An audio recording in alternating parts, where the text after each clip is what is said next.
Bueno, es un placer para Cambio tener aquí hoy a Juan Fernando Londoño y a José González para hablar sobre Perú. Hemos titulado la charla Reflexiones sobre la crisis de Perú, la democracia convertida en un castillo de naipes.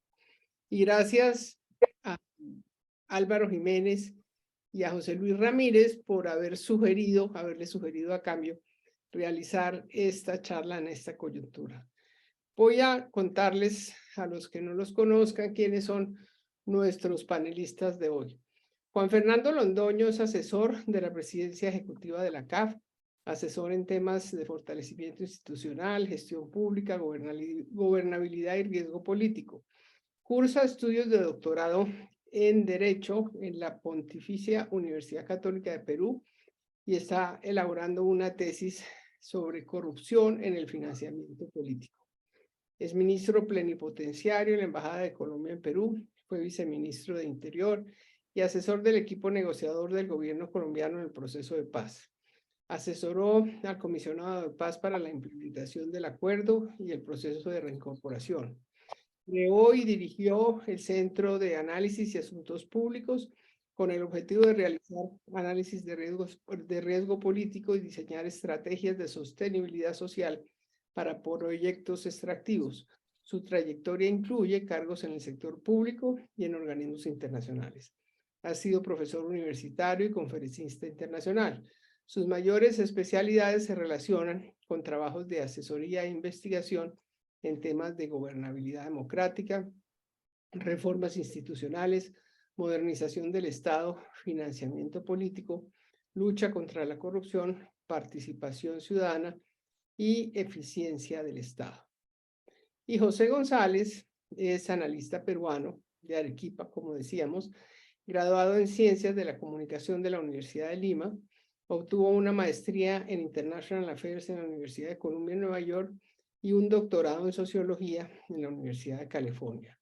Entre el 82 y el 90 fue periodista, corresponsal extranjero, columnista y analista político para diversas publicaciones en Perú, Argentina, Brasil, Colombia, Estados Unidos, España e Italia, y ha sido activista de derechos humanos en América Latina. Entre el 97 y 2001 fue miembro del Advisory Board de la Escuela de International Public Affairs de Columbia University en Nueva York. Entre el 99 y 2004 fue fundador y presidente del Advisory Board del Institute of Latin American Studies de Columbia University. Es fundador del Centro para los Estudios del Gran Caribe de la Universidad de Columbia. Es miembro del Development Committee del Inter-American Dialogue en Washington y miembro del directorio de la Peruvian American Association en Nueva York. José ha sido comentarista, columnista de varios medios, tiene un podcast sobre actualidad nacional e internacional en Perú y ahora escribe para Cambio. Ha publicado libros sobre la industria militar en América Latina, la prensa y el fenómeno de Sendero Luminoso y el narcotráfico en Perú. De manera pues que esos son los panelistas de hoy. Clara Elvira Ospina, esa gran periodista colombiana radicada en Perú, esposa de Juan Fernando Londoño, nos va a ayudar a preguntar hoy. De manera pues que le doy la palabra a Juan Fernando para que nos cuente en unos 10 minutos qué está pasando en Perú. Luego entra José con sus comentarios y después hacemos las preguntas comenzando por Clara Elvira y todos ustedes. Adelante, Juan Fernando. Bueno, muy buenas noches a todos. Un gusto estar aquí y ver de nuevo a tantos queridos amigos y amigas. Arranco con un disclaimer y es que obviamente nada de lo que diga acá compromete a la CAF ni representa una posición institucional del organismo para el cual trabajo. Es una posición personal, académica y cero oficial. Con ese disclaimer entonces arranco. Entonces yo quisiera un poco arrancar, digamos, diciendo lo que ha sido mi lectura del Perú en estos 10 años que llevo yendo y viniendo y los últimos 3 viviendo permanentemente, para decir lo siguiente. Yo creo que el Perú tiene un mito fundacional muy importante que es el fujimorismo. y el fujimorismo fue la respuesta a un colapso casi total del Estado peruano en los 80, luego de la hiperinflación y del avance terrorista del grupo Sendero Luminoso. Eso yo creo que es fundamental para entender, digamos, la mentalidad actual y las dinámicas políticas actuales del Perú, porque Fujimori, pues hay que reconocerle, efectivamente resolvió, digamos, el tema económico, lograron controlar la hiperinflación. El día que anuncian el paquete de medidas económicas, tanto José como Clarita me corregirán, el ministro dice, bueno, estas son las medidas y que Dios nos ampare, que Dios nos proteja si esto funciona bien o no, porque no sabemos. Funcionó, una economía colapsada empezó a encontrar el rumbo, la estabilidad, el orden y adicionalmente hubo un triunfo, que esto también es muy importante, sobre Sendero Luminoso, un triunfo producto de la caída de su líder. Esa es una situación, digamos, bastante especial porque no fue un triunfo, digamos, del Estado sobre las fuerzas de Sendero Luminoso, no hubo un proceso de negociación, nada, fue un colapso de Sendero Luminoso luego de la caída de su líder. Y esas dos cosas crearon el mito fundacional del Perú moderno y es que básicamente, uno, el mercado y el neoliberalismo son la solución a los problemas económicos. Entre el Estado menos intervenga y regule, mejor funcionan las cosas. Ese Estado, digamos, debe funcionar solamente en lo estricto y lo básico para los temas de seguridad, política internacional y control macroeconómico. Y de resto, digamos, las fuerzas y las dinámicas del mercado irán proveyendo las soluciones. Eso, digamos, relativamente funcionó bien porque Perú ha tenido unas tasas de crecimiento altas. Pero esas son unas tasas de crecimiento altas principalmente producto de los altos precios de las materias primas. Perú es un país exportador de minerales que gran parte de sus ingresos dependen de esa exportación. Entonces, el milagro económico peruano, la gran gestión económica, si le quitásemos el sector extractivo, pues tendríamos una economía que, que explica también por qué, digamos, las crisis políticas no afectan la economía. Tenemos una economía que tiene la mayor tasa de informalidad de América Latina. Perú tiene casi el 70% de la informalidad. ¿Esto por qué es importante? Porque el consenso que existe en Perú es un consenso contra el Estado. El Estado para las élites peruanas debe ser mínimo, intervenir lo mínimo, permitir que el mercado funcione, una lógica estrictamente neoliberal derivada del fujimorismo, porque además les conviene que no haya un Estado regulador y fuerte, ¿no? Luego tiene 70% de la gente en la informalidad, viviendo en economías de rebusque, de cosas lícitas, informales, cosas ilícitas, ilegales, ¿sí? Y ese sector de la economía pasa por no tener Estado. O sea, el día que ese sector se formalice y pague impuestos, pues ya no es informal y ya quizás no pueda sobrevivir. Y luego tienes el sector periférico de la gente que vive, digamos, en la sierra, que pertenece a comunidades con una raíz cultural y étnica distinta y que ve en el Estado básicamente a un ente opresor, depredador, que no les proporciona beneficios ni servicios y que en cambio sí les impone unas condiciones como por ejemplo aceptar las consecuencias de la minería, ¿no? Entonces, el consenso contra el Estado es muy importante porque ni los poderosos, ni los informales, ni la gente, digamos, por fuera de Lima cree en una apuesta de Estado. Y cuando no hay una apuesta de Estado, pues tampoco hay actores políticos que gestionen el Estado. Por eso no hay partidos políticos fuertes en Perú que sean capaces, digamos, de tramitar y gestionar la crisis. Y cuando los partidos empiezan, digamos, a derrapar, la gente, digamos, no hace una apuesta por el fortalecimiento democrático, sino una apuesta por castigar a los políticos. Cuando termina el ciclo económico fuerte en el gobierno de PPK, viene una reacción muy fuerte contra los políticos porque además estallan todos los escándalos de corrupción que tenían que ver con Odebrecht. Escándalos que obviamente, imagínense a un país que descubre que todos sus presidentes pedían coimas.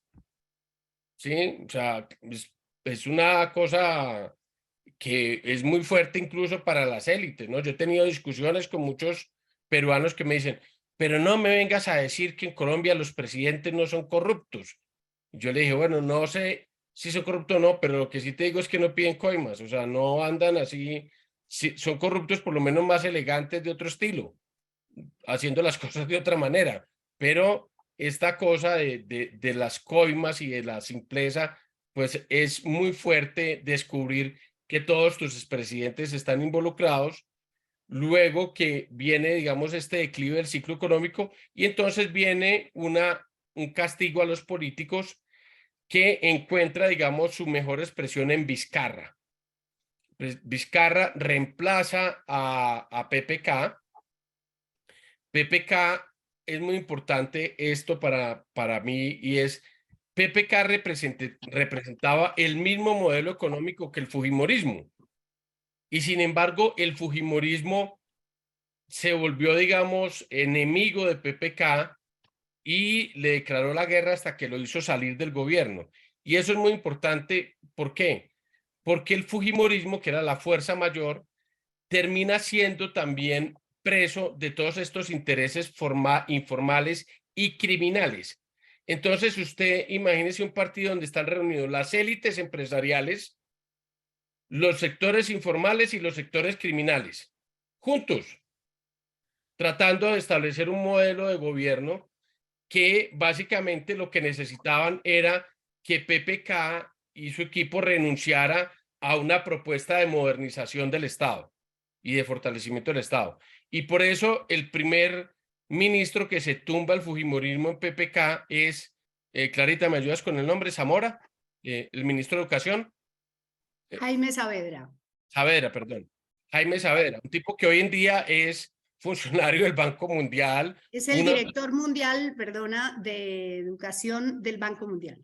Imagínense, o sea, ese era el ministro de Educación, un tipo súper competente, súper capaz, y fue al primero que el fujimorismo tumbó. ¿Por qué? Porque ellos querían relajar los estándares de calidad, de control de calidad de la educación, cosa que paradójicamente ha terminado concretándose en el gobierno de Castillo en una alianza de estos mismos intereses de izquierda y derecha. Y entonces arrancan a tratar de imponerle a PPK una agenda, digamos, antimodernizante, antidemocrática, y termina, digamos, eso rompiéndose y terminan sacando a PPK, que era un hombre además poco hábil políticamente, poco conectado, un tipo pues de la oligarquía, etcétera, con poca capacidad. Llega Vizcarra, que era un político popular, llega con el apoyo de los sectores fujimoristas y el fujimorismo cree que lo va a poder manejar y Vizcarra coge vuelo propio y termina enfrentado a ese mismo grupo. Hay una charla famosa que Clarita siempre menciona en sus intervenciones y es la conversación de Keiko Fujimori y Martín Vizcarra cuando se reunieron y Keiko le dice, le exigimos que saque al ministro de salud o ministra de salud y que eche para atrás toda la política de control alimenticio que se llamaba en ese momento los octágonos, que era ponerle a los alimentos algo que es, este alimento es alto en azúcar, este alimento es alto en sodio. Keiko Fujimori le exigió eso a Vizcarra Vizcarra le dijo que no y no se dio a sus intereses y empezó la guerra contra Vizcarra. Vizcarra, mucho más hábil, logra el favor de la opinión como enfocándose contra los políticos, diciendo hay que hacer una reforma política, no hay que permitir la reelección de los congresistas, ¿sí?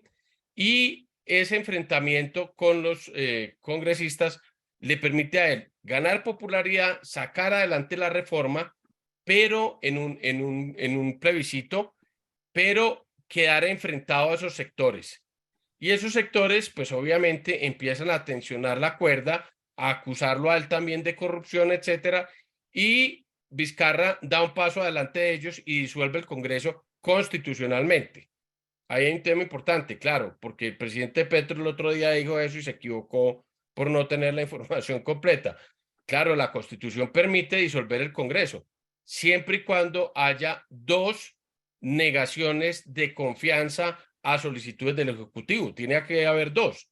La segunda de Vizcarra fue un poco forzada porque fue una negación fáctica. Básicamente, Vizcarra le dice al Congreso, suspenda la elección de magistrados del Tribunal Constitucional y tramite esta ley para que haya un proceso mucho más meritocrático de elección de los magistrados. Y el Congreso le dice, sí, perfecto, le aprobamos la confianza y por la tarde siguen con la votación de los magistrados del tribunal. Pues obviamente era evidente que no, que le dijeron que sí para no negárselo, pero iban a seguir en lo suyo. Y él dice, bueno, pues aquí los hechos demuestran que lo que hay es una negación fáctica de la confianza. Como esta es la segunda, disolvemos el Congreso. Disuelven el Congreso y el siguiente Congreso, pues termina siendo representante de los mismos intereses de las élites que no quieren Estado, de los informales que no quieren Estado, de los grupos criminales que no quieren Estado, pues porque eso es lo que da la tierra. Perdón si suena muy brusco, pero digamos, yo siempre digo, si en un mar de tiburones, pues esos no eligen delfines, los tiburones eligen tiburones. Entonces, ese Congreso nuevo se enfrenta de nuevo a Vizcarra y termina sacándola de la presidencia a un presidente que tenía más del 70% de popularidad y en un momento en que la opinión pública rechazaba que sacaran al presidente con una desaprobación, digamos, casi del 90%. Se instala el presidente Merino, la opinión pública sale a la calle masivamente, se toman Lima y logran sacar a Merino a los 5 días y llega el presidente Sagasti a hacer la transición. En ese escenario, un año después, se va a producir algo que nadie se esperaba y es que aparece un señor de la sierra muy poco conocido que había sido en su momento aupado por el fujimorismo en contra de PPK porque era el líder sindical educativo y ellos dijeron, ah, no, hay que apoyar a este líder sindical, etcétera, y lo volvieron una figura relevante. Castillo, Pedro Castillo, entonces termina siendo el candidato de Perú Libre, un partido que en ese momento la aspiración máxima que tenía era no perder la personería jurídica. Es decir, ellos no creían pues que iban a sacar mucho, nada, pero por lo menos conservar la personería jurídica. Detrás de ese partido hay un personaje muy importante que se llama Vladimir Cerrón y Dina Boluarte. Vladimir Cerrón es realmente, digamos, el líder que maneja las piolas de Perú Libre y este es un dato importante, había sido expulsado en la campaña anterior, en la campaña de Verónica Mendoza, porque tenía sobre él juicios de corrupción ya fallados en primera instancia y obviamente las élites limeñas decían cómo esta señora puede estar con un corrupto tal, entonces lo sacaron y eso generó que Cerrón quedara para siempre odiando a la izquierda limeña, ¿sí? Y ese dato es importante porque el fenómeno de Castillo empieza a crecer 2 semanas antes de las elecciones, nadie sabía quién era, empezó a crecer y termina pasando a segunda vuelta, enfrentándose a Keiko Fujimori y gana, digamos, el antifujimorismo por poco, pero gana. Y el señor Pedro Castillo, pues obviamente le montaron una persecución política muy fuerte desde el principio. Digamos, lo acusaban de que iba a estatizar la economía, a expropiar la tierra, etcétera. Y bueno, yo en ese momento le hacía el análisis a la gente con la que trabajo. El problema de Castillo es que no sabe gobernar, no conoce qué es el Estado, no conoce. De los dedos de la mano me sobran tres si él conoce para nombrar ministros. Si conoce dos personas para nombrar ministros, no conoce tres. Ese hombre llega a la presidencia y termina atrapado en las fuerzas, digamos, que lo llevaron allá.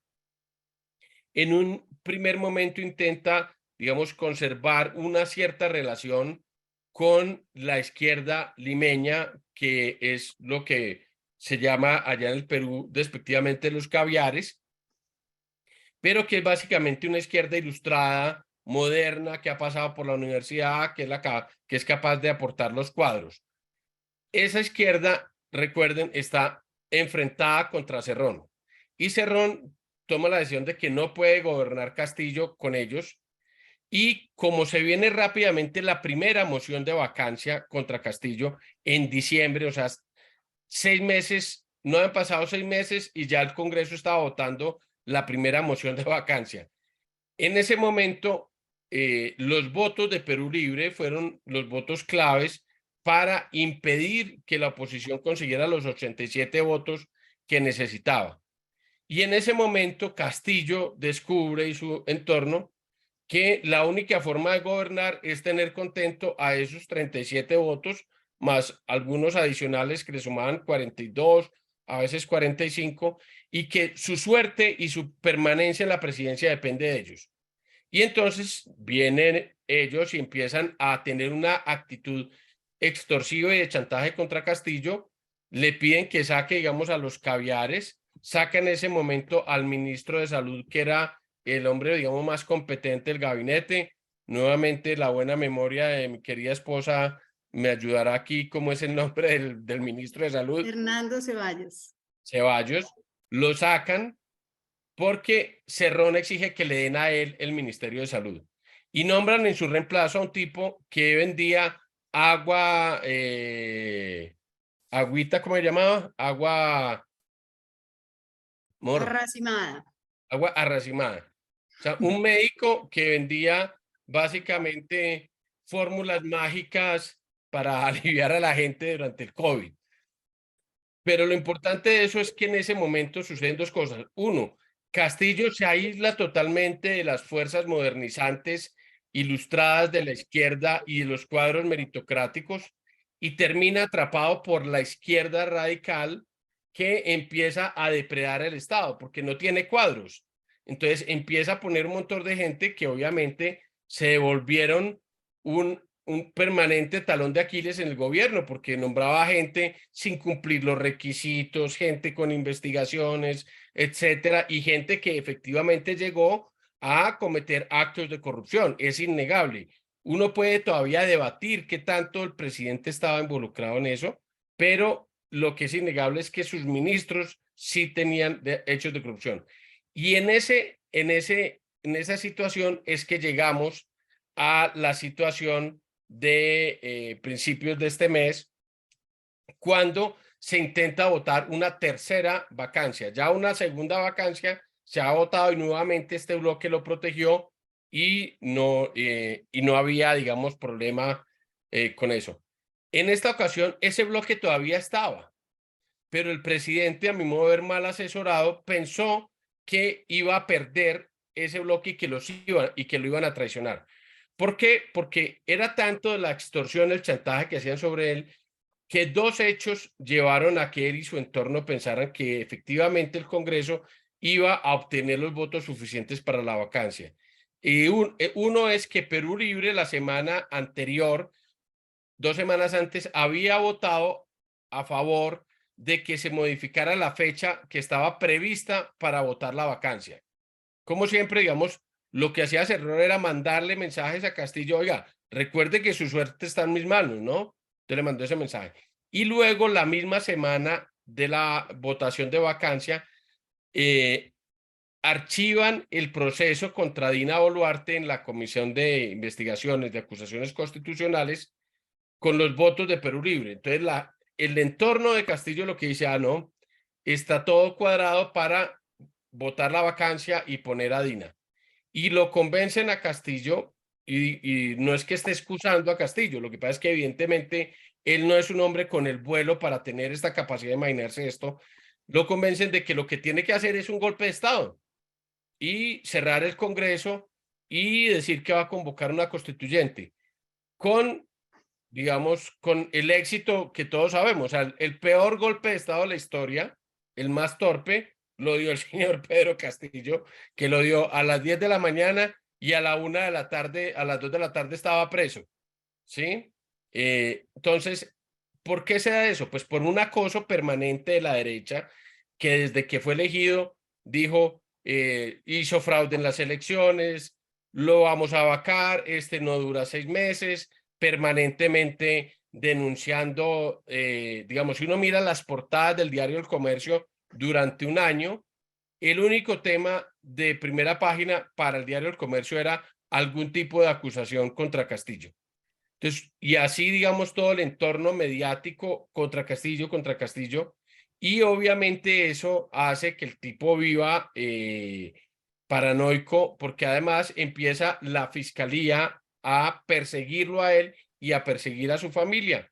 Meten presa a su hija adoptiva, es hermana de su señora, porque la considera una hija. Arman un caso donde le dicen pues que él es el jefe de una organización criminal y que su esposa es la segunda, y entonces que también se va a ir presa. Y en ese entorno es que la izquierda decide torpemente creer que lo que tiene que hacer es llevarlo, digamos, al extremo de la presión, y el tipo se revienta y da el golpe de Estado, no le funciona y termina Dina Boluarte en el poder. Dejo aquí para que hablemos de lo que ha sido el gobierno de Dina después, y sobre todo porque creo que ya hablé más de 15 minutos. Uy, sí, como 20. Gracias, disculpen. Bueno, muchas gracias, Juan Fernando. José, que escribió un artículo que se llamaba El suicidio político de Pedro Castillo. ¿Cómo ves el panorama en el Perú y qué comentario tienes a lo dicho por Juan Fernando? Gracias, Juan Fernando, por dar una visión tan completa de cómo es que llegamos a Castillo desde Fujimori a la fecha, y cómo es que Castillo llega a este autogolpe fracasado. Además, el problema es que todos los golpes en el Perú han tenido éxito, entonces uno de los problemas legales, constitucionales, cómo lidias con un presidente que ha fracasado en el golpe. Es decir, sí, el marco constitucional existe, pero no los detalles suficientes, que es parte del problema y ante el cual se da la reacción de Colombia, México, Bolivia y Argentina. Y yo decía en el artículo que me pidió Patricia siempre me convence para que escriba para Cambio, le decía, no les falta razón en los argumentos, y en la entrevista que da Petro a Semana creo que es ilustrativo el detalle que él cuenta cuando va a Palacio Gobierno, describe la formalidad en Palacio y su primera reunión con Castillo, su primer viaje fuera de Colombia, que va por un tema del grupo andino de naciones antes que por respaldar a Castillo, y se encuentra con un Castillo al que le acaban de detener a la hija adoptiva, hermana de la mujer, pero que ellos crían cuando se queda huérfana la niña, y creo que desde ahí es que parte la actitud de Petro, sin entender que el delito que comete Castillo es en efecto un delito. Ahora, ¿por qué llegamos en el Perú a esta situación tan única y que ha llamado tanto la atención en toda América Latina? En la medida que creo que se asumía fuera de Perú, sabiendo que Perú tiene muchos problemas, que era un país más o menos estable, con todos sus problemas, pero se descubre esta inestabilidad y estas protestas sociales posteriores a la salida de Castillo. Y creo que para entender, Patricia siempre me preguntaba por qué el Perú es como es. El Perú es un país mucho más complejo de lo que en América Latina se ha tendido a entender. Creo que nos pasaba con Venezuela antes del Caracazo del 89, del golpe de Chávez del 92. En Caracas no pasaba nada porque en Caracas todo el mundo era feliz, eran petroleros y siempre iban a ser felices. Sí, Chávez es elegido en el 98 y Venezuela sigue en un proceso de transición interminable.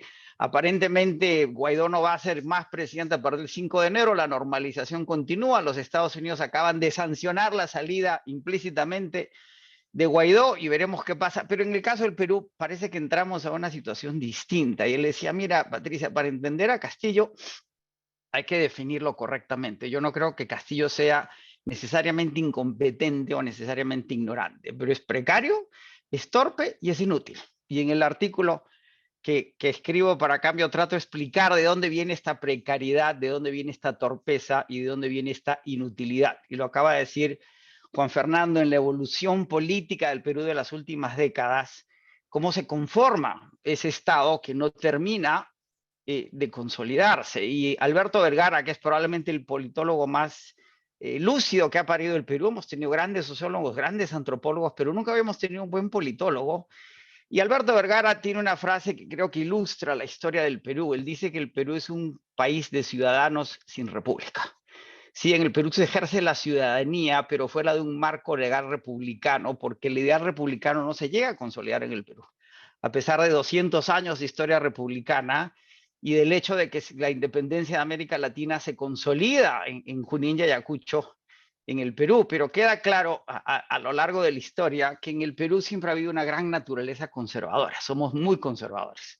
Y ese conservadurismo en lo político y en lo social, que como todo conservadurismo lleva a discriminación, a una suerte de racismo, una suerte de patriarcalismo. En el Perú no somos machistas, somos patriarcales, hay una diferencia. Yo soy de Arequipa, en el sur del Perú, una sociedad patriarcal, donde el patriarca es un ser benevolente, pero condescendiente con las mujeres, y ese patriarcalismo se transforma a las relaciones raciales, además en un país donde los indios son mayoría, pero han sido tratados históricamente como minoría, y donde no tenemos un evento fundacional para crear estructuras más horizontales como la Revolución Mexicana, que dice Soledad Loaesa que fue en realidad una guerra civil y no una revolución, pero no tenemos un evento en los 30. El APRA pudo haber generado ese movimiento, pero Ayer Latorre nunca fue un líder con la voluntad para generar un proceso revolucionario, sino que siempre fue más un político que un líder revolucionario y se acomodó en los acuerdos políticos que hizo con los distintos gobiernos militares y con la oligarquía peruana.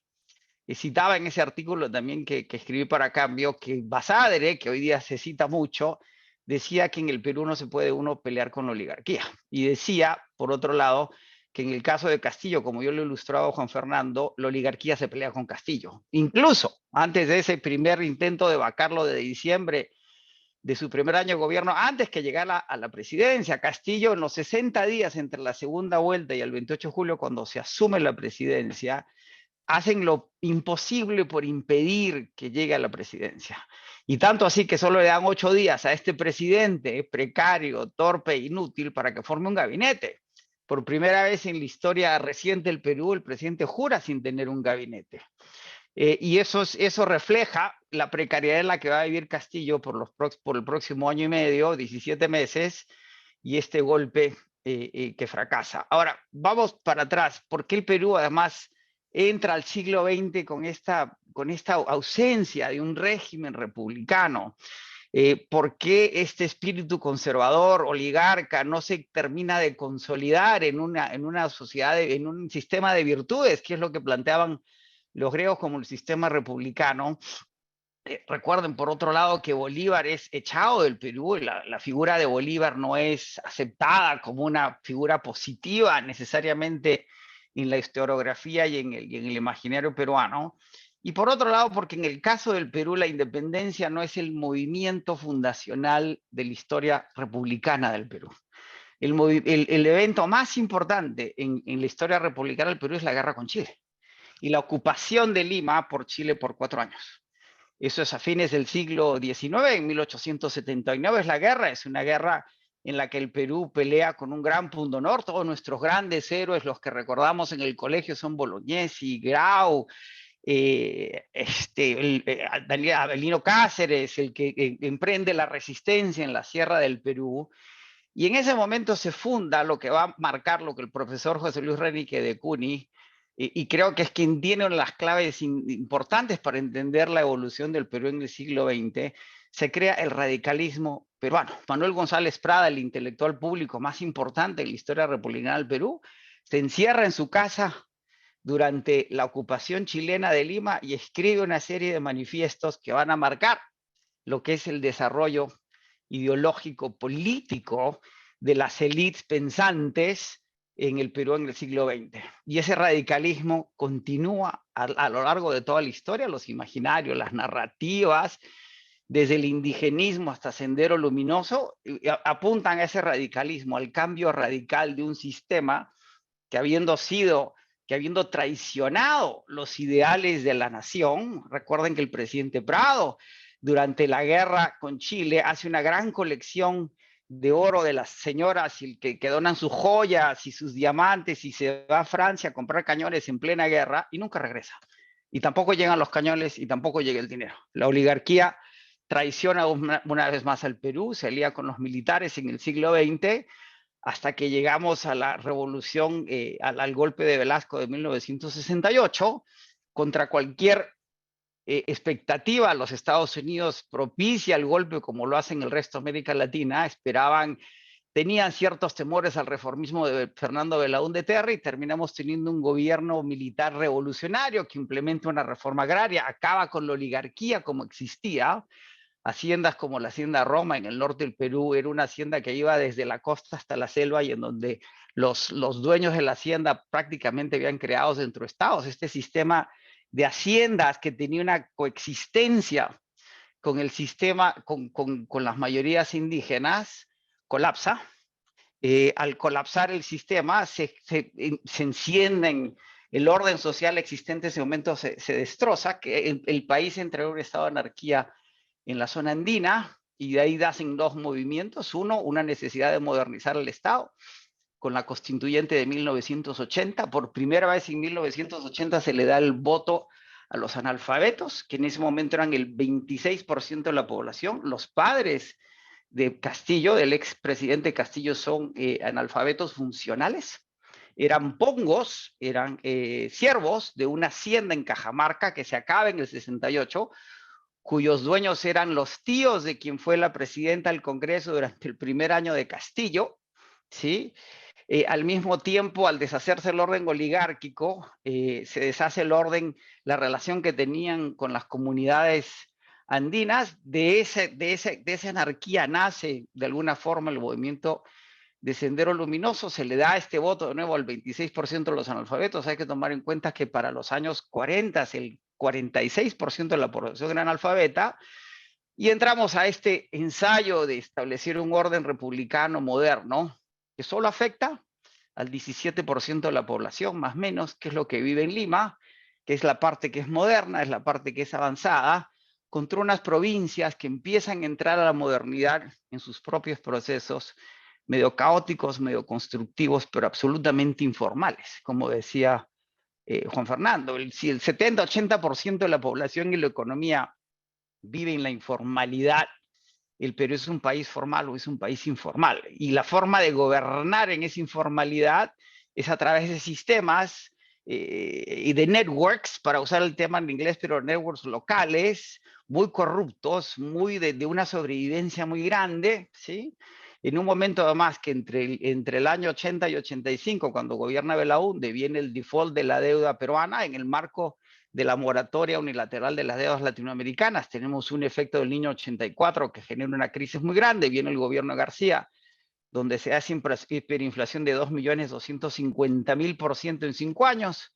Coincide con el surgimiento de Sendero Luminoso de 1980, la captura de Guzmán en 1992. Fujimori pone cierto orden, aliado con los militares, una vez más apoyado por esa oligarquía, que se modernizaba de alguna forma, pero que esa modernización no llegaba al resto del país.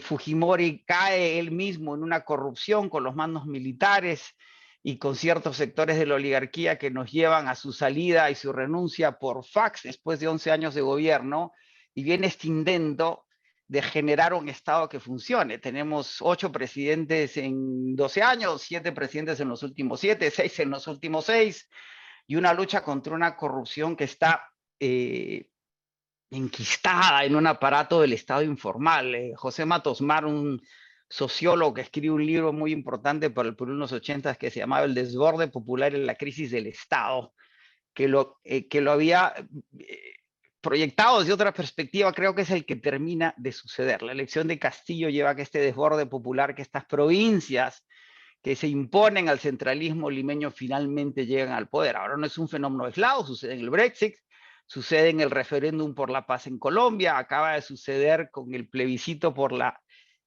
constitución en Chile, sucede en el Perú, y estas provincias finalmente eligen a un líder que de alguna forma intuitivamente consideran como propio, a pesar de que cuando uno ve la votación es elegido por una minoría en la población.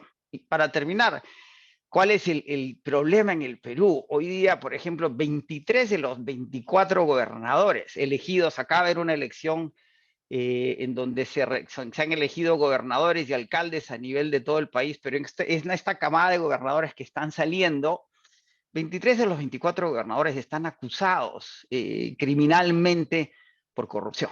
Cuando los 23 de los 24 gobernadores están acusados por corrupción, ya la corrupción es un problema estructural, ya no es un problema casi personal, a pesar de que sí lo sea. Sí, ¿por qué el Perú es tan corrupto? Y si eso es lo que decía exactamente Juan Fernando, que lleva a que los presidentes, todos, hay una grabación lamentable y horrorosa en la cual Toledo, que había transado un soborno de $30 millones con Odebrecht directamente, llama al operador de Odebrecht por teléfono y solo le terminan pagando 20 millones y le dice, págame mi plata, carajo. Perdonen la grosería, pero estoy citando a Toledo en una grabación en el juicio.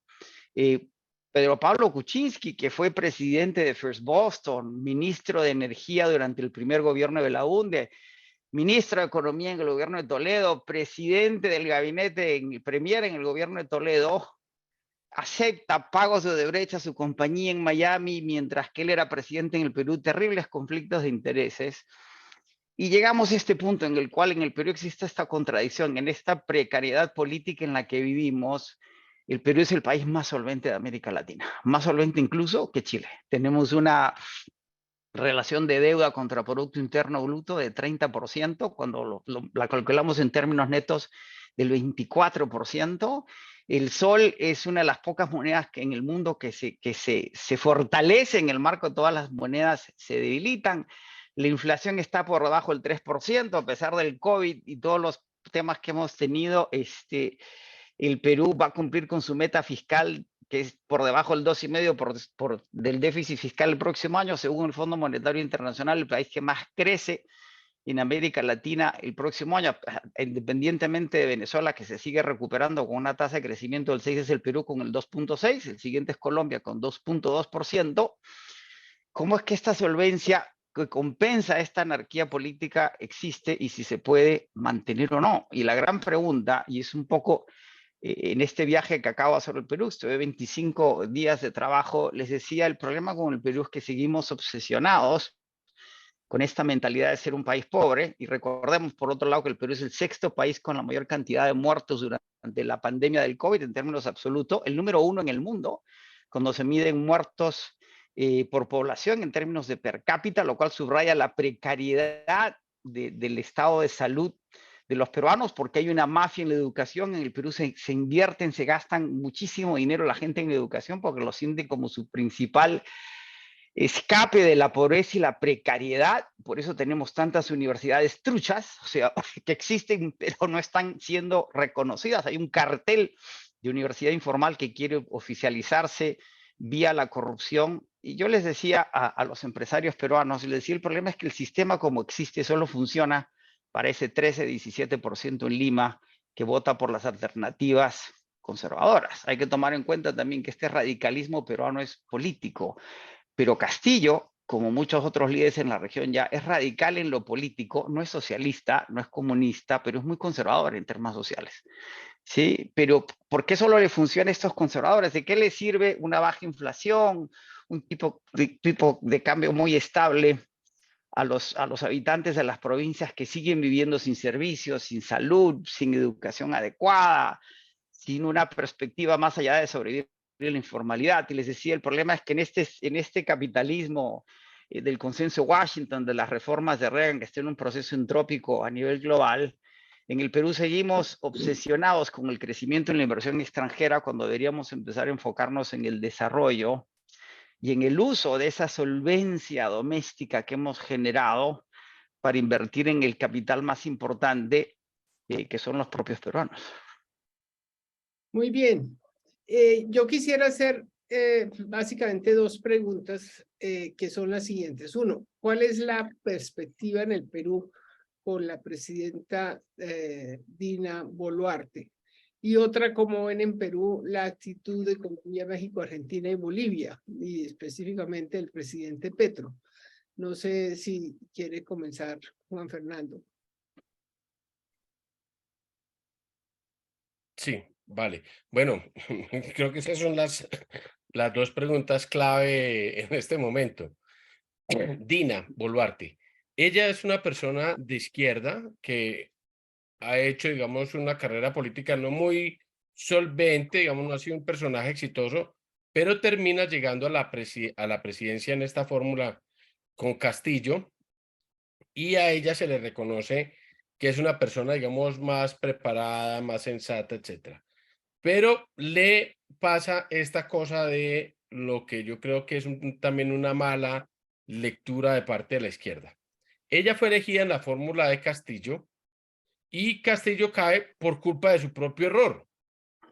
Si él no se acelera, seguiría presidente porque no habían los votos para vacarlo. Pero la izquierda, que por fin, sobre todo esta izquierda popular de las regiones, que por fin había llegado al poder. Es que el tema en Perú, digamos, es que este 17% que menciona José controla toda la institucionalidad. O sea, todo lo que sea importante, me decía alguien, el gabinete de PPK, todo vivía en una calle en San Isidro, que es la calle Choquehuanca, ¿sí? Entonces, ese nivel de concentración del poder, de la riqueza, etcétera, pues hizo que la gente eligiera a Castillo porque era uno de los suyos y veía que el Estado pues estaba poblándose de gente como ellos. No examinemos aquí ni su competencia, ni su honestidad, ni su rectitud, ni nada. Simplemente por fin llegamos al poder. Y lo digo porque eso se parece mucho al tema simbólico de Petro en Colombia. O sea, tener una vicepresidenta negra, tener embajador en Washington negro, tener una embajadora indígena en Nueva York. Pucha, pues la gente dice, bueno, por fin los nuestros están adentro, ¿sí? Al salir Castillo, la lectura que hace esta izquierda es, nos sacaron del poder.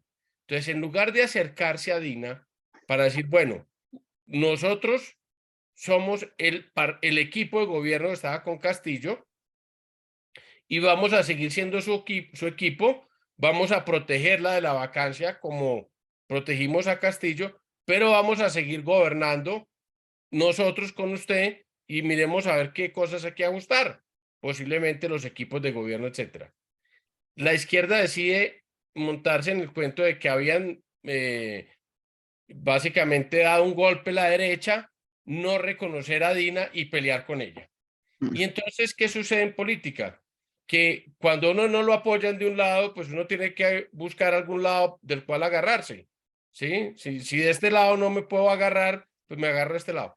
Entonces, Dina ha venido entregándose a la derecha y volviendo esto una profecía autocumplida.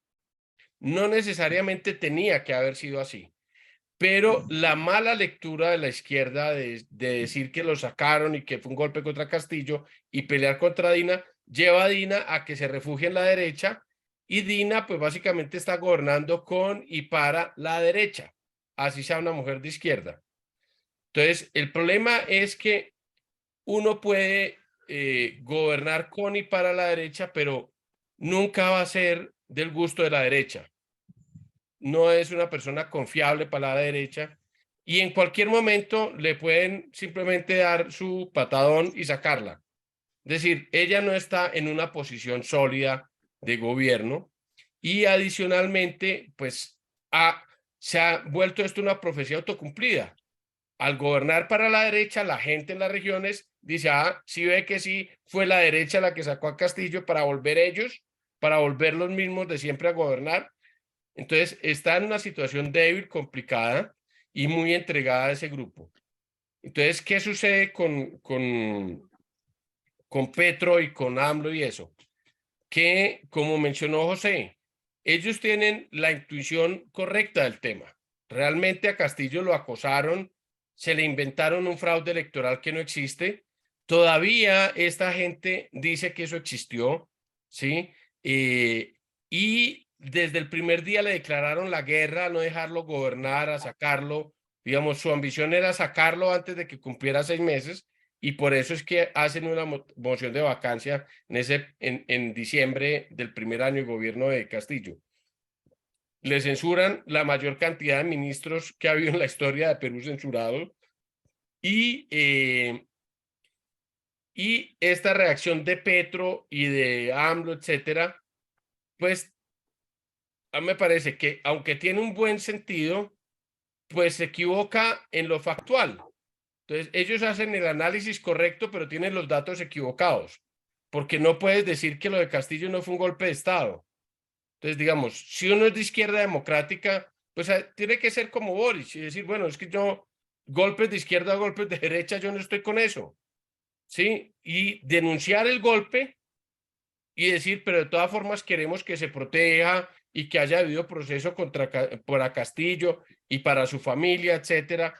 Entonces, caen víctimas de sus contradicciones, de no saber dónde están los límites entre la solidaridad de cuerpo presidencial y de izquierda con la defensa de los valores democráticos.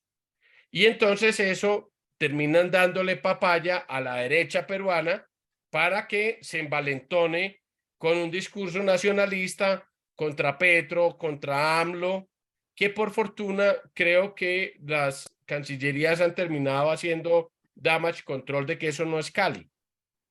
Pero obviamente se pone en una situación complicada porque como ahora gobiernan con y para la derecha, entonces la Cancillería intenta darle gusto a esa derecha saliendo, digamos, a reclamarle a Petro, a reclamarle a Colombia, a reclamarle a AMLO, ¿sí? En un tono que además salió fuerte, pero era mucho peor lo que ha preparado la Cancillería. O sea, nosotros tenemos datos de la gente al interior de la presidencia que nos dice, bueno, básicamente nos tocó matizar totalmente los comunicados de Cancillería porque era casi pues una declaración de enemistad contra estos gobiernos y fíjense la reacción de expulsar al embajador mexicano, muy celebrada por la derecha peruana, pero hábilmente manejada por AMLO ahí sí diciendo yo no voy a retaliar, no voy a aplicar digamos lo que era su derecho diplomático de decir yo expulso también al embajador de Perú en México por reciprocidad y le bajan al tema. Ahora hay una situación absurdamente, digamos, complicada y es que Dina Boluarte quiere ir a la posesión de Lula en Brasil. Y yo creo que para ella es importante hablar con los presidentes. Pero hace una cosa que es, digamos, el peor mensaje político que puede dar es decir, bueno, entonces como yo soy presidenta y si me voy, el Perú no tiene presidente porque yo ya no tengo vicepresidente y no hay a quien dejar encargado, mando al Congreso un proyecto de ley para que quede encargado de la presidencia el presidente del Congreso, el señor José Williams, que es de esta derecha recalcitrante.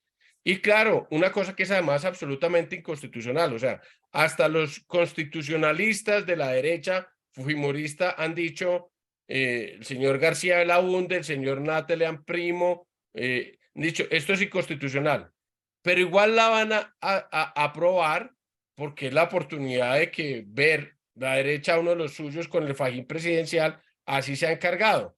Pero esa es una situación que ella misma ha provocado, porque podía haberse inventado una fórmula si tuviera talento y gente, decir, bueno, no, vamos a dejar encargado al premier y pase una ley diciendo, listo, pues como la Constitución no lo contempla, La ley es para que el premier se quede encargado, pero hace una cosa que lo que le manda es el mensaje a toda la gente en regiones y en provincia y la izquierda de que efectivamente ella gobierna para ellos. Entonces, situación muy complicada y la situación con los países vecinos mala, pero yo creo que mejorando, pero digamos todo muy en la incertidumbre y muy esperando a ver qué va a traer el 2023 en términos de reacciones populares que me imagino que volverán a encenderse. Y solo un par de detalles para ilustrar lo que ha hecho Juan Fernando, que está muy completo. Williams es un general retirado del ejército peruano, quien estuvo a cargo de la operación para rescatar a los rehenes en la embajada del Japón. Es decir, si la están acusando de estar aliada con los sectores conservadores y con la represión policial militar, con 28, ya no sé cuántos son los muertos, en su mayor parte jóvenes, el mensaje es muy negativo. Y esa es la discusión precisamente de hoy en el Perú en este ley de emergencia enviada al Congreso. Y solamente un detalle importante para entender quién es Dina Boluarte. Ella estudió Derecho en una universidad, sé que son considera de Tier 2, pero que donde se están creando nuevas canteras de dirigentes políticos en el Perú, y hace una maestría en Derecho notarial y de registro. Ella ha hecho toda su carrera en la RENIEC. ¿Qué es la RENIEC en el Perú? La que emite los DNIs, no sé si los pasaportes, porque cuando yo saqué mi primer pasaporte del Ministerio del Interior, después era la Cancillería, ahora no sé si es la RENIEC, pero ella es una especialidad en registro. Y cuando llega a la presidencia, no renuncia a su puesto en la RENIEC, pide una licencia porque ella quiere volver a su puesto en la RENIEC cuando terminen los 4 años de gobierno. Y la investigación constitucional que le hacen es porque uno no puede tener un doble rol siendo presidente o vicepresidente de la República. Y era presidente del Club Apurímac, que ella es originaria de Apurímac, es quechohablante y hispanohablante, la hija menor de 14 hermanos. Y hacen una investigación criminal por ser presidente del Club Apurímac, que en realidad el conflicto de intereses era absolutamente marginal, pero es un poco ubica a Dina Boluarte. Ahora, en sus primeras semanas en el gobierno ha tenido mucho más criterio que Castillo. Cuando jura la presidencia dice que se queda hasta el 26, las protestas se desatan y sale inmediatamente, dice que se va en abril del 24, se genera una discusión en la cual la gente quiere adelantar la elección a lo más pronto posible el próximo año. No se puede antes de diciembre del próximo año. El Perú es un país de 34 millones de personas, con una geografía difícil. Hay unas reformas políticas que se están proponiendo, mínimas, en las cuales la derecha quiere arrasar con todos los organismos electorales para manipular las elecciones. Pero en todo caso en el Perú se mandan elecciones primarias. Un detalle también que hay que mencionar es que Vizcarra impone una reforma política en este cambio, en esta disolución del Parlamento, que terminó siendo peor de lo que se esperaba porque se impide la reelección de los legisladores, que hace que el Parlamento cambie en 5 años sin que haya experiencia legislativa ni de jurisprudencia. Y eso es un poco el enredo que estamos, y totalmente de acuerdo con Juan Fernando, que independientemente de las tensiones, diplomáticamente esto no debería, la sangre no debería llegar al río. Bueno, Clara Elvira, te dejo. Gracias, Patricia, gracias a todos.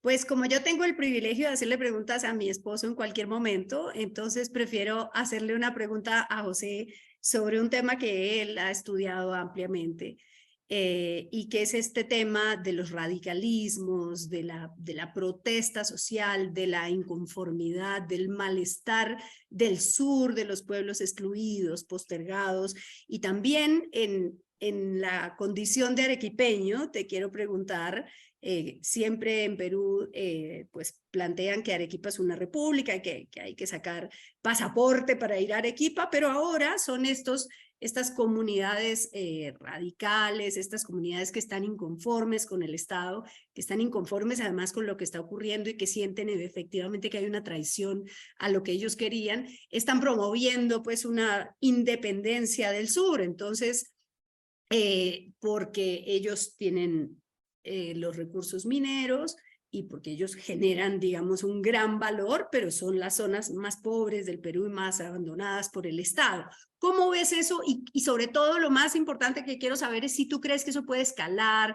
Hay, digamos, estudios, muchísimos estudios sobre las revueltas del sur, sobre cómo se ha levantado el sur. No es casual que los Humala hayan hecho en Andahuaylas el levantamiento, el andahuaylazo, digamos, los grandes, aparte de Baguas, solamente las grandes tragedias de las protestas sociales han ocurrido en el sur. ¿Cómo ves ese tema de las comunidades y lo que pueda pasar en los próximos días? El regionalismo peruano es singular. Uno podría tratar de hacer paralelos con los paisas colombianos o los maracuchos en Venezuela, pero es un poco más acendrado, ¿sí? En el sentido que tiene mucho de ideológico, tiene mucho de social y tiene mucho de político. El primer presidente en el Perú, luego de la guerra con Chile y la ocupación del Perú por los chilenos, fue Nicolás de Piérola, arequipeño. Y Nicolás de Piérola encarna un liberalismo radical que se genera y se asienta en el sur. La universidad más antigua de América Latina es la Universidad San Marcos, la Universidad Nacional de San Agustín en Arequipa es una de las más antiguas. Y Arequipa era un punto intermedio entre el altiplano y la costa. El primer boom durante la conquista, antes de la independencia, fue la plata del Potosí. La plata venía del altiplano aymara boliviano. Y esa plata pasaba por Arequipa y se exportaba y llegaba a España. El segundo boom, cuando se acaba la plata del Potosí, es el de la lana. Y el boom de la lana lo explotaron los suizos. Todos los apellidos suizos en Arequipa estaban vinculados a la lana. Y después era un centro de educación. Las familias dejaban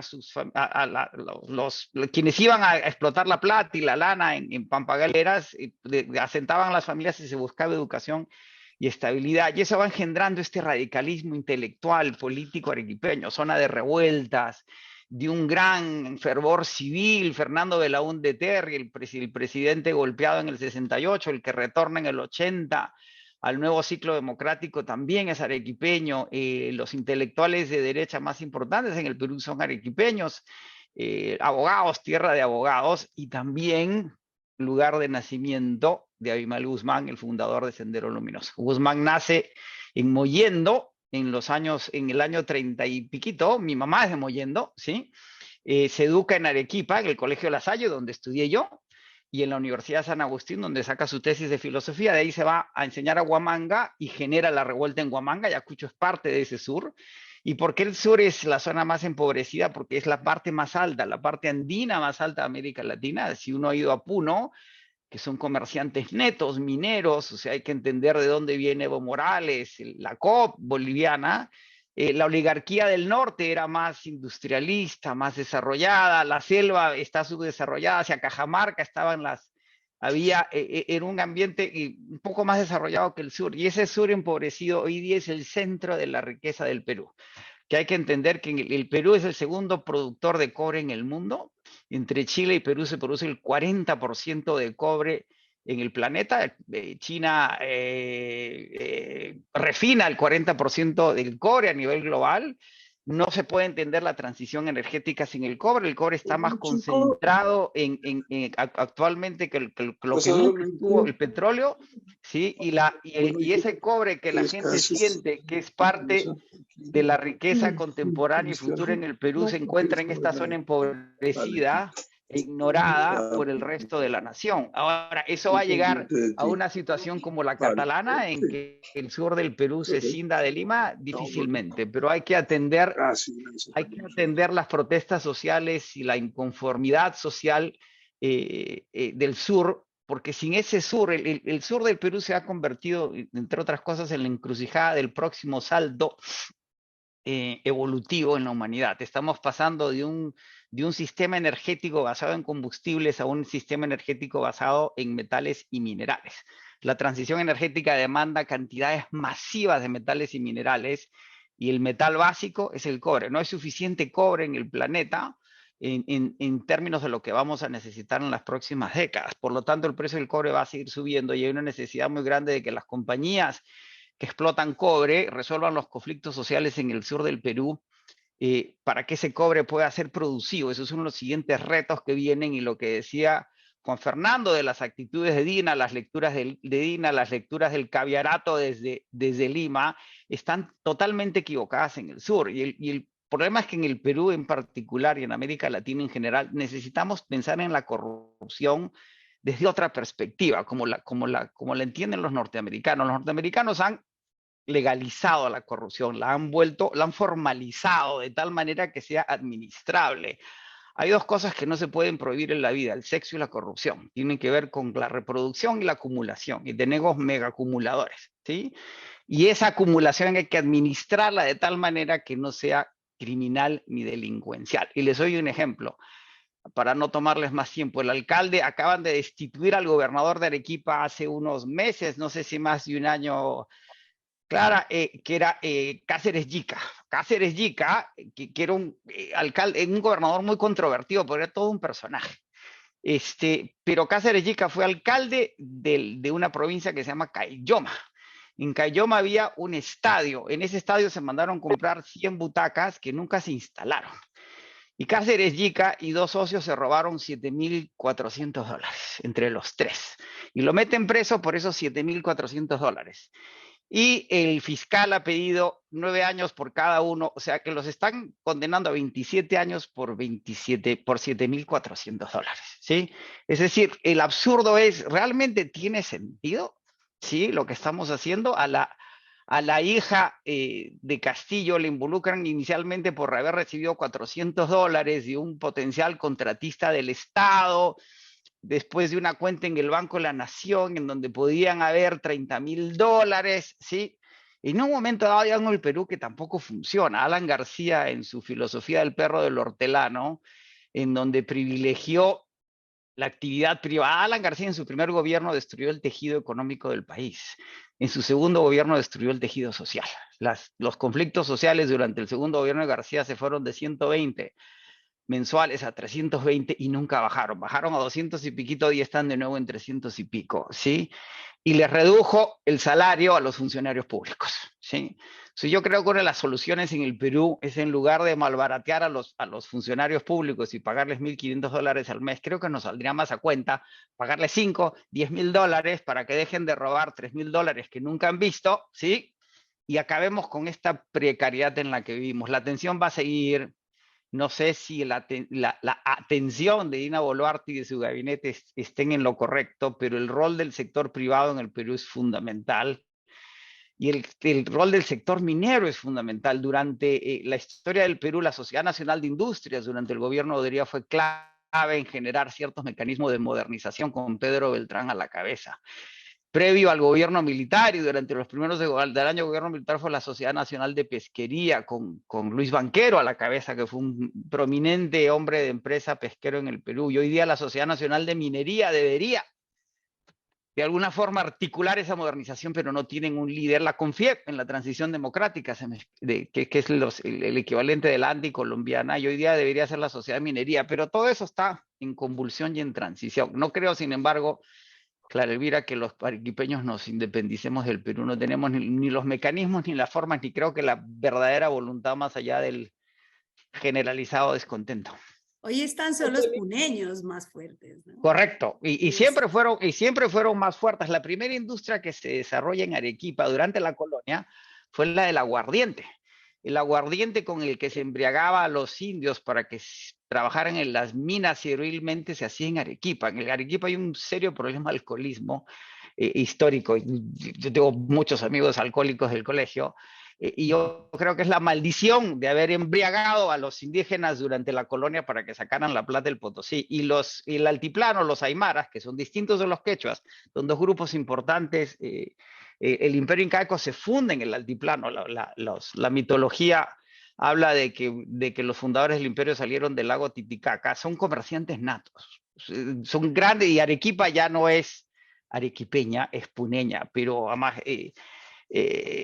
sin lugar a dudas porque se lo merecen. La riqueza, en Arequipa no hay mucho que producir. Ahora sí hay cobre en Tía María, hay cobre en Cerro Verde. El cobre sí nos está poniendo en el mapa lo mismo que a Moquegua, de donde era Vizcarra, y tenemos que aprender a lidiar, porque eso va a generar la riqueza en el sur solo se va a multiplicar en las próximas décadas. Es más o menos inevitable. Y creo que el Estado, ni la oligarquía, ni los sectores de izquierda, como bien ha dicho Juan Fernando, están capacitados para lidiar con eso que viene, ¿sí?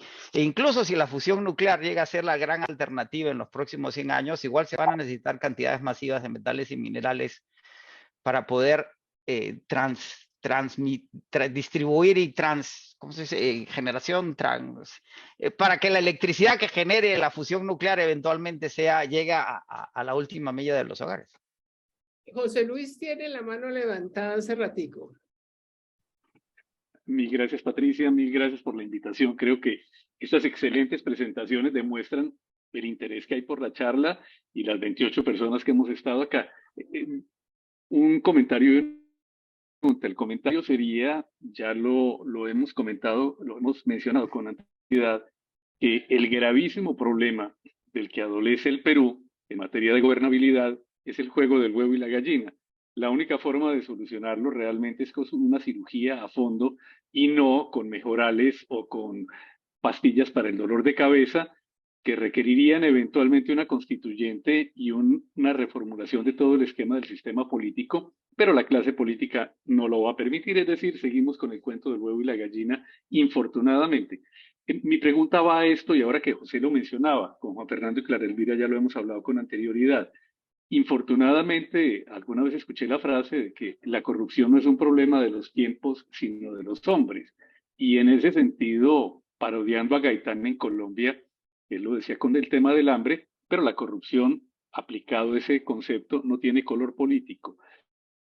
Y hemos visto cómo los gobiernos de izquierda que llegaron bajo la premisa de acabar con la corrupción y poder limpiar las costumbres políticas, fracasaron en su intento y terminaron vinculados a las mismas prácticas de siempre. Lo hemos visto en Perú. Yo viví en Venezuela del año 2000 al 2009 y vi todo el esquema de corrupción que se inició con Chávez y que ha continuado con Maduro. Ni qué decir de Nicaragua, algo similar cuando el FMLN gobernó en El Salvador.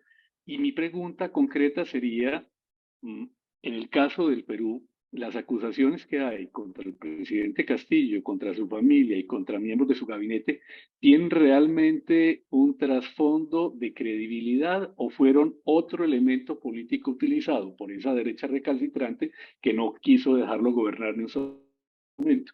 Dejaría ahí la pregunta y de nuevo muchas gracias, Patricia. Interesante la pregunta. A ver, los José y Juan Fernando, unas respuestas breves porque tenemos dos preguntas más allí en el chat. No, yo diría que tienen un trasfondo cierto, pero tienen una utilización política y mediática enorme. Entonces ahí un poco lo que acaba de decir José, cosas mínimas se vuelven el gran escándalo de corrupción. Epicentro TV, el medio que dirige mi esposa en Perú y que invitamos cordialmente a que visiten la página web y se suscriban. No riñe con la suscripción a cambio porque es para que estén informados del Perú. No estamos haciendo competencia desleal.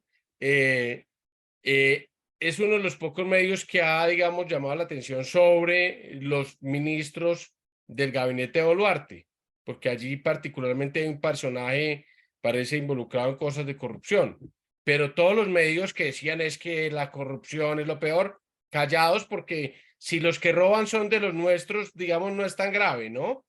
Entonces ahí hay una utilización política y mediática muy fuerte. Yo no niego que haya hechos de corrupción en el gobierno Castillo, me parece que hay evidencia suficiente de que lo hay. No hay ninguna prueba concreta que involucre al presidente Castillo, excepto una declaración de un colaborador eficaz de apellido Zarratea que justo horas antes, perdón, ¿cómo se llama, Clarita? Marrufo. ¿Qué? Marrufo. Marrufo. Zarratea es el jirón donde quedaba la casa. Perdón, de la calle Zarratea, ya me confundí. Que él dice que él le entregó plata a Castillo. De resto todos son, no, sí, yo di plata porque me dijeron que era para Castillo, ¿sí? es que estaba recogiendo plata porque era una cosa de Castillo, pero este es el primero que habla de que él le entregó plata a Castillo y falta ver si es verdad. Entonces hubo una utilización política y mediática muy fuerte. Y un comentario sobre una cosa que dijo José sobre el tema del secesionismo. Yo creo que es que, mire, en Perú el problema de fondo es que el contrato social está absolutamente roto. Roto en lo territorial, por aquí está, ay, se me perdió, bueno, roto en lo territorial, en el diseño territorial, roto en lo social, roto en lo económico y roto en lo político. Entonces, obviamente la única forma de reconstruir eso es a través de la constituyente, pero la derecha se muere de susto de la constituyente y de hecho todo lo que... aquí llegó Liliana, que es experta en temas territoriales y estaba pensando en ella justamente. Y se niegan porque obviamente ellos quieren proteger a toda costa el modelo y sus privilegios. Entonces, a mí me parece inteligente lo que han hecho la izquierda popular de las regiones y es doblar la apuesta. Es decir, bueno, si no vamos a hablar de constituyente, pues definitivamente es porque no podemos convivir juntos con estas reglas y mejor nos vamos. Y a mí me parece que eso es lo primero inteligente que les he escuchado, porque es doblar la apuesta. O sea, si no podemos convivir, pues separémonos. Usted no quiere hacer un nuevo contrato social conmigo, quiere que vivamos bajo sus reglas, pues listo. Entonces la única solución es repartición de bienes, separación, divorcio, ¿sí? Coincido con José, no es que vaya a ocurrir, pero creo que esa amenaza sí puede ayudar a que la derecha reconsidere la necesidad de hacer concesiones y de hacer un nuevo contrato social en Perú. Sí, Bueno, rápidamente, yo creo, rapidito, Patricia, yo creo que hay que empezar a pensar en América Latina por esta nueva ola de lo que llamamos socialdemocracias radicales, son menos ideológicas que la ola rosada, llamada ola rosada del pasado, es empezar a pensar en estructuras de más largo plazo. Fukuyama, en una larga conversación que tuvimos en New York hace años, me dijo que Brasil y la India están hoy, en esos años, fue hace como menos de 10 años, están donde estaban los Estados Unidos a principios del siglo XX. Hay que ver qué sucedía en este país durante los años 20, antes de la crisis del 29 y la Gran Depresión del 33. Y cuando Wilson y Teddy Roosevelt y luego Franklin Delano Roosevelt proponen el progresismo político en la cual el Estado tiene que articular, arbitrar los intereses y los conflictos de lo social, lo privado y lo público. Y eso es donde Estados Unidos, en un New Deal que se agota con Carter, en donde vienen las reformas de Reagan y Thatcher, entra en una etapa en que se civiliza, ¿sí? Y creo que ese es el gran reto latinoamericano en general y del Perú en particular. Y por otro lado, en el Perú somos pendulares. En Estados Unidos hay una decisión de los poderes fácticos, de powers that be, como se dice en inglés, sin que haya una conspiración de una gente encerrada en una sala de conferencias en New York, que meter preso a Nixon en plena Guerra Fría era una cosa muy delicada. ¿Sí? Y que había que condenarlo en la opinión pública y no penalmente. Y por eso es que Ford lo perdona, acaba con su carrera política y Nixon muere en el exilio político, pero los presidentes vivos asisten a su entierro por la oficina y no la presidencia. Y lo mismo, esa es la discusión que se está teniendo hoy en el país con relación a Trump. En el Perú hemos metido presos a todos los presidentes desde la transición, desde Fujimori hasta Castillo, y Alan García se suicidó antes de ir a la cárcel. Es decir, hablando de precariedades y de falta de consensos institucionales. Por otro lado, lo que dice Juan Fernando es correcto. Yo creo que hay que asustar a la oligarquía y al 17% de Lima para que acceda ante el esquema muy francés. Somos muy napoleónicos en nuestro derecho normativo. Tenemos que refundar nuestras repúblicas, de lo contrario no las podemos renovar. No tenemos un sistema anglosajón de derecho natural. Y esa constituyente podría resolver muchos problemas. Probablemente no el próximo año, en el siguiente, pero hay que dar un respiro para organizarla y que tenga la trascendencia que la tuvimos en la del 80, y tiene razón Juan Fernando, que la presión del sur, con una amenaza que no es cierta, pero que asuste al centro, a Lima, posibilite ese proceso. Y en última instancia, lo que decía en el artículo es que yo creo que lo que ha hecho Castillo en última instancia, con su precariedad, es romper el techo de cristal. Y que empieza a ser más claro para esa oligarquía que quien venga, Dina Boluarte, o quien venga se va a parecer más a Castillo que a PPK. O sea, ya el proceso cambió. Y al haber cambiado, y no es distinto al proceso norteamericano con la elección de Obama, salvando las distancias, estoy haciendo un símil, un paralelo, la elección de Trump y lo que viene es una renovación de un sistema que ya no daba para más. Perdón, Bueno, Patricia. hay varias preguntas. Vamos primero con esta de Mauricio, que dice: la pregunta central es, en su opinión, ¿qué va a pasar en el 2023? ¿Cuál es el pronóstico? Vamos a sacar la carta de naipes y a Correcto. echar la baraja. Sí. No, pues digamos, no sabemos. Mi pronóstico es que va a aumentar la tensión social fuertemente por lo que mencioné antes, y es que el gobierno de Dina se ha vuelto una profecía autocumplida. O sea, ella no tendría que haber gobernado para la derecha, pero la falta de diálogo y comunicación con la izquierda la ha llevado a que termine creyendo ella, pues, que su defensa es gobernar para ese sector. Y entre más mensajes mande de gobernar para ese sector, como este proyecto de ley para que José Williams se ponga el fajín presidencial en encargo, pues más la gente en las regiones va a sentir que efectivamente ella es una traidora y que está gobernando para los otros. Entonces, lo único seguro es que va a haber mucha conflictividad, y cómo eso termine, no lo sé. El Congreso ha dicho que es que se necesita ir hasta abril del 2024 porque los tiempos no dan. Realmente ya la organización electoral había dicho que se podían hacer elecciones en diciembre, eliminando temas como las primarias, porque las primarias sí son muy buenas, pero bueno, si estás en una crisis institucional, no, si se te está quemando la casa, no te pones a hacer retoques en las cortinas, a correr las cortinas, ¿no? Echas agua y a apagar el incendio. Entonces, era viable. Y el tema es que el Congreso, digamos, es un Congreso tan autista y tan, digamos, dependiente de esas élites limeñas a quienes consideran que son su verdadera constituency, ¿sí? Que creen que pueden gobernar de espaldas a ese sentimiento popular, porque ya lo han hecho. O sea, a Vizcarra, que tenía 78% de popularidad y que la opinión pública rechazaba en un 90% que lo vacaran, lo vacaron. No les importa. Hubo la explosión social y luego ya dijeron, bueno, no, remediemos esto, tal, y terminó saliendo Merino. Pero en general son muy indolentes, ¿sí? Porque gobiernan para una pequeña élite. Realmente, digamos, el tema de Perú, y como tienen el control, digamos, de los aparatos ideológicos, ¿sí? Entonces se refuerzan en su torre de marfil creyendo que el mundo es lo que ellos creen, ¿no? Les doy un ejemplo y con esto termino.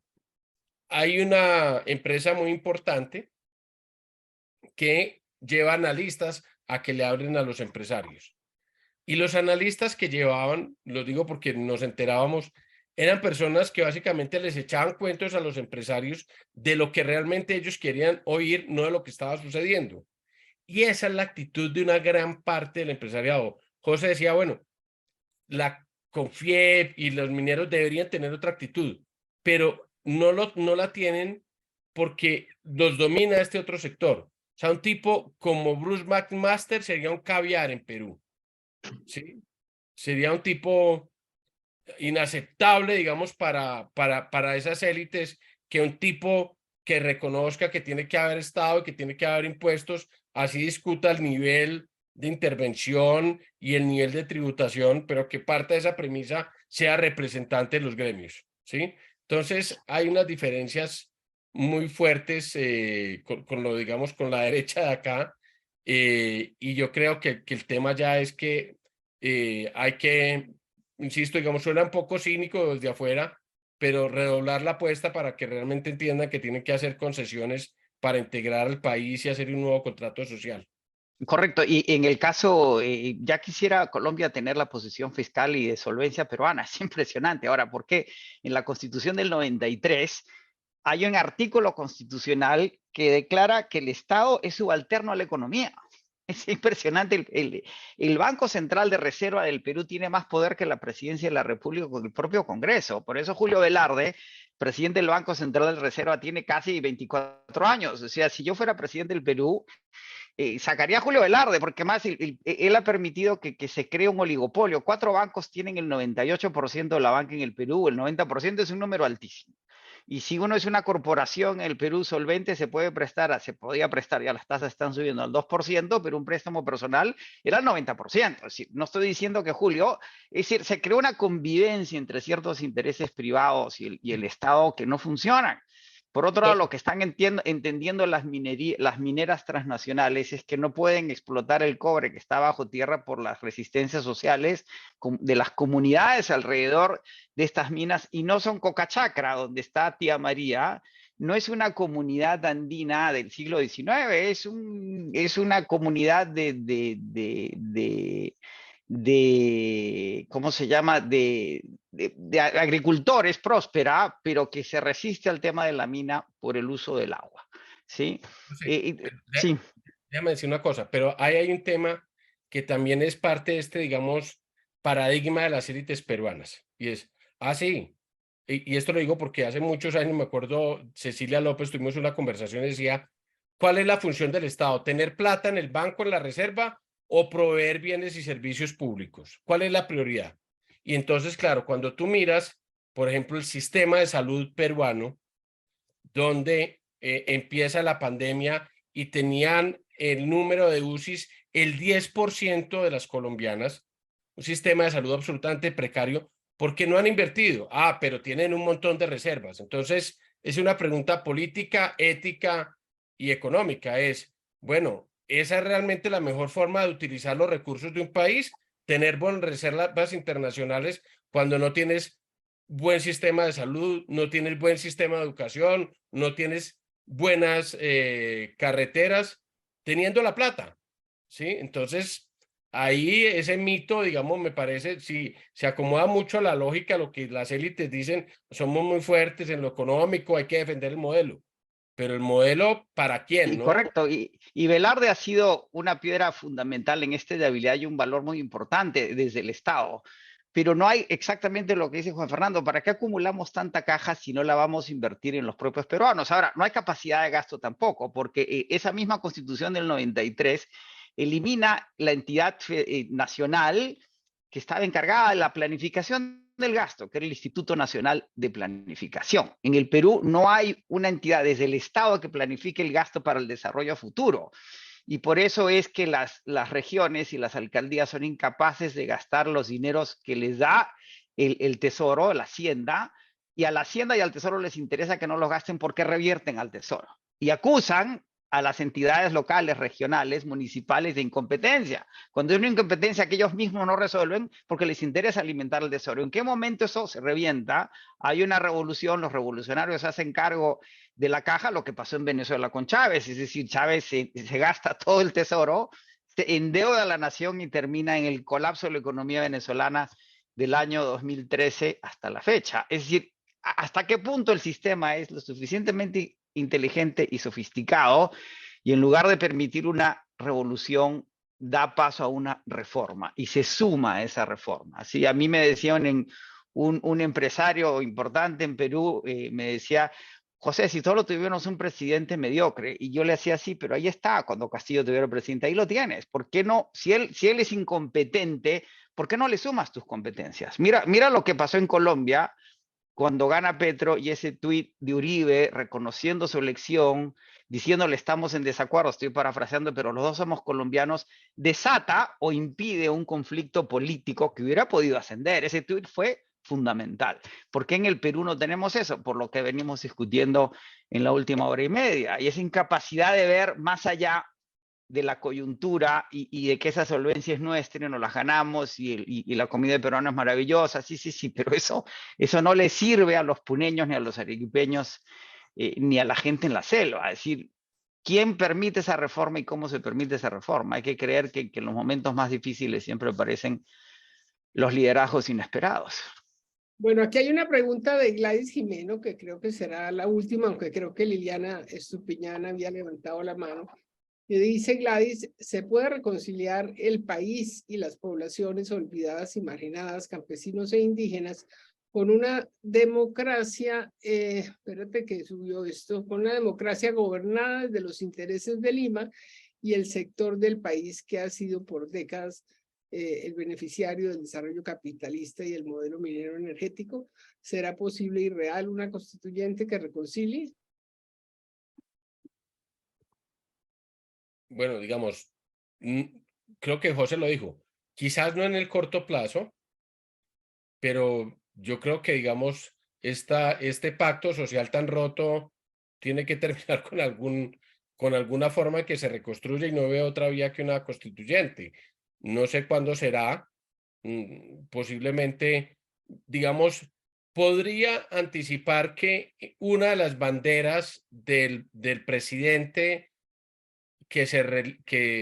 o de los candidatos que se presenten a la sucesión de Dina va a ser la constituyente, con más fuerza de la que tuvo Castillo, porque eso va a irse abriendo paso.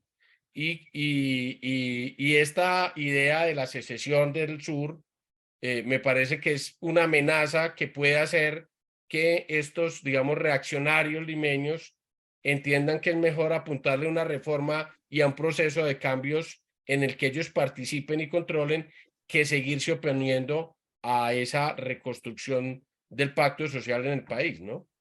Sí, y clave, creo que si el proceso ya entra a segunda discusión en febrero, el proceso de adelantarlas, y lo más probable es que sean en abril del 24, porque además los congresistas actuales querían quedarse hasta junio, entre otras cosas porque ser congresista es bastante rentable, sí, pero ya hay un proceso en el que se van a reinscribir, y creo con una intención muy grande, el partido, el PPC, el Partido Popular Cristiano, que fue la derecha inteligente peruana que desapareció, Acción Popular, que está fragmentada, pero que podría volver a la presidencia, el Partido Aprista Peruano. Podría haber una reconstitución de partidos antiguos que perdieron su representación, que podrían agregarle un valor al proceso político que viene. Y por otro lado, hay una intención de crear una bicameralidad en las reformas que deberían plantearse el próximo año. O sea, hay la intención política de replantearlas, permitir la reelección legislativa, que haberla eliminado fue un despropósito en la administración Vizcarra, lo cual podría dar una estabilidad mínima para que el país pueda emprender esa reforma y prepararse para esa reforma constitucional que es indispensable, porque hay que, de nuevo, hay que devolverle la potestad al Estado de que la economía sea administrada por el Estado, asumiendo que el Estado es responsable y que no estamos en los 80s de Alan García 1. Y dos, volver a crear una instancia desde el Estado que planifique el gasto para el desarrollo y asista a las provincias y a las municipalidades a gastar adecuadamente, particularmente los cánones mineros, y permitir que en recordemos que el progreso siempre es tumultuoso, ¿sí? Y del tumulto es que nace el orden, y este tumulto en las provincias va a generar los nuevos líderes, y ahí van a salir los nuevos líderes en los próximos quinquenios, las próximas décadas. Y creo que lo que nos hace falta en América Latina es entender que el crecimiento es económico, el progreso es financiero, es cuando tenemos excedentes que los invertimos para mejorar, pero que el desarrollo es humano. El desarrollo en última instancia es infraestructura, es salud y es educación. Y que el crecimiento no es suficiente, que la inversión extranjera, si bien está bienvenida, no es indispensable. Las sociedades se desarrollan cuando invierten sus propios recursos financieros en sus propios recursos productivos, si no exportamos la tasa de interés, que es el trabajo nacional. Y ya somos economías, el PBI del Perú durante el primer gobierno de García era 26.000 millones de dólares, hoy es de 270.000 millones de dólares. ¿Sí? ¿Y qué estamos haciendo con esa solvencia, con esa dimensión? Somos los primeros exportadores de uvas frescas en el mundo, con 500 millones de dólares al año. Tenemos casi 6 millones de turistas, el boom agroindustrial va de la mano del minero, genera más empleo. Sin embargo, no terminamos de articular eso. Lo mismo sucede en Colombia en distintas dimensiones. El experimento venezolano, que finalmente pareciera entrar a su siguiente etapa con la normalización de relaciones con los Estados Unidos, la guerra en Ucrania, las tensiones con China, que hacen que los Estados Unidos vuelvan a ver al sur como una alternativa estratégica viable, importante, imprescindible. demanda que nuestras clases políticas finalmente reaccionen por susto, por conciencia, y apuesten por los propios peruanos, colombianos, venezolanos, que en última instancia son los que van a garantizar la estabilidad del desarrollo de nuestros países. Bueno, hay un comentario aquí de Liliana Estupiñán. El estallido social no va a parar y lo que viene será una constituyente. Será democrática, plural, todo lo dirá la historia. Las élites también se pueden apropiar de ese proceso. Y un saludo muy especial a la querida Liliana. Mucho gusto verla por aquí también. Sí, yo creo que, digamos, creo que en eso coincidimos, José y yo, digamos, de que yo creo que es inevitable, digamos, que termine esto en la constituyente. ¿Cómo, cuándo, con qué características? No lo sabemos. Digamos, la gente más reaccionaria en Perú ya ha empezado a decir que es antidemocrática la constituyente. La señorita Tudela, Adriana Tudela, Sí. dijo en un discurso la semana pasada que hacer una asamblea constituyente era antidemocrático. Imagínense. Entonces, ¿cuál creo yo que es para mí un reto político? Y no sé, José, qué piensa de esto, pero yo pienso que se tiene que reconciliar, digamos, esa izquierda caviar y la izquierda popular para tener un proyecto democrático de nación incluyente y viable. Porque si no, y yo creo que en eso lo de Colombia, digamos, muestra, o sea, aquí hay unas élites en Bogotá con un proyecto democrático de nación, pero no es un proyecto que riñe con el proyecto de los afros en el Pacífico, sino que los incluye y los empodera, digamos, que es un poco lo que yo veo en el actual gobierno. Entonces, si no se hace eso en Perú, no va a ser viable que ese proceso constituyente sea un proceso, digamos, donde las mayorías democráticas y transformadoras impongan, digamos, la pauta. Porque si esos dos sectores realmente se alían, pues van a constituir una fuerza muy poderosa. Pero esta pelea, digamos, es que en la política y en la historia, a veces estos temas menudos pequeños tienen mucha importancia. Esta pelea de Cerrón con Verónica Mendoza me parece que es fatal para la izquierda, y si no hay una superación de eso con nuevos liderazgos o con nuevas visiones, pues no va a funcionar porque, digamos, la izquierda popular en la región es la que tiene como los votos, la capacidad de movilización, el poder político para contrarrestar el poder fáctico que tiene la derecha limeña, ¿sí? Pero los que tienen un proyecto de país que ayude a modernizar, que entienda, digamos, el tema de las políticas públicas, de la economía, de la inserción internacional, son los que están en Lima. Entonces, lo que se necesita es que conversen y que construyan algo juntos. Si no, esto va a tener mucho poder, pero poca viabilidad, y esto va a tener muy buenas ideas, pero poca capacidad política de incidir, ¿no? Entonces, no sé qué piensa José. No, no, totalmente de acuerdo, y que se pongan de acuerdo las vanguardias con las élites, porque las vanguardias, el caviarato y las élites, lo que en Lima se llama la derecha bruta y achorada, es decir, la derecha más extrema, han estudiado en los mismos colegios, han ido a las mismas universidades, son como amigos. Lo que pasa es que la derecha trata a los caviares como traidores, por eso es que es una cosa tan visceral, ¿sí? Son traidores a su clase. Ahora, y el caviarato es la gente que trabaja en las multilaterales, en los centros de derechos humanos, que están vinculados a las élites intelectuales internacionales. Es decir, hay que también tiene que haber un consenso, pero yo creo que eso tiene que ver con romper estas cosas que se crearon durante la administración Clinton y los republicanos, en que en la política hay adversarios y no enemigos. Y yo en las presentaciones que hago en Perú cito a Uribe y su reacción de cara a Petro, porque creo que es un gran ejemplo que nos da Colombia siempre en términos del valor de la institucionalidad, del valor de la civilidad, independientemente de lo que uno piense de Petro o de Uribe y en qué momento del espectro esté, que se necesitan acuerdos mínimos para posibilitar el cambio y la reforma. Y citar esto, que en Estados Unidos nunca había una revolución, porque los americanos en su mentalidad agro no la permiten. Cuando están en el borde del abismo se reforman y permiten la flexibilidad, los cambios, que lejos de ser una sociedad absolutamente justa, sigue siendo una sociedad razonable, en donde la política tiene un espacio. Miren lo que se lo decía a los venezolanos, Liz Truss trata de aplicar un paquete como el de Thatcher y dura 45 días. Es decir, en Cuba hay 70 años de revolución y no se llegan a acuerdos mínimos para desentrampar el problema independientemente del bloqueo, y es lo que aparentemente podría empezar a suceder en Venezuela a partir de la última reunión en México y lo que puede o no pasar a partir de enero. Pero creo que en el Perú, sin llegar a esos extremos, si lo que dice Juan Fernando, si las vanguardias y las élites se ponen de acuerdo y si se articulan con los intereses regionales, el Perú sin duda tiene salida, lo tienen muy claro las transnacionales de la minería, que saben que si no pueden coexistir con las comunidades en donde están las minas, toda esa riqueza se queda bajo tierra. Y hay una mentalidad muy grande para impedir que así sea, porque esos metales y esos minerales son imprescindibles para la humanidad. No solo es un tema de que Grupo México se gane unos millones, sino que sin ese cobre nos vamos, sí, el calentamiento global nos va a acabar. Es decir, y en eso están entrando en conciencia una serie de intereses. La clave es que los peruanos primen una dosis mínima de racionalidad. Los militares, que no es un tema que hemos tocado, pero con los que no se puede gobernar el Perú y acaso en ningún país en América Latina han terminado en estas coyunturas siendo más razonables y más racionales que los propios civiles. Bueno, finalmente quisiera invitar a Clara Elvira a que cerrara este Zoom diciéndonos cómo crees que le va a ir a Dina Boluarte y qué va a pasar en el 2023.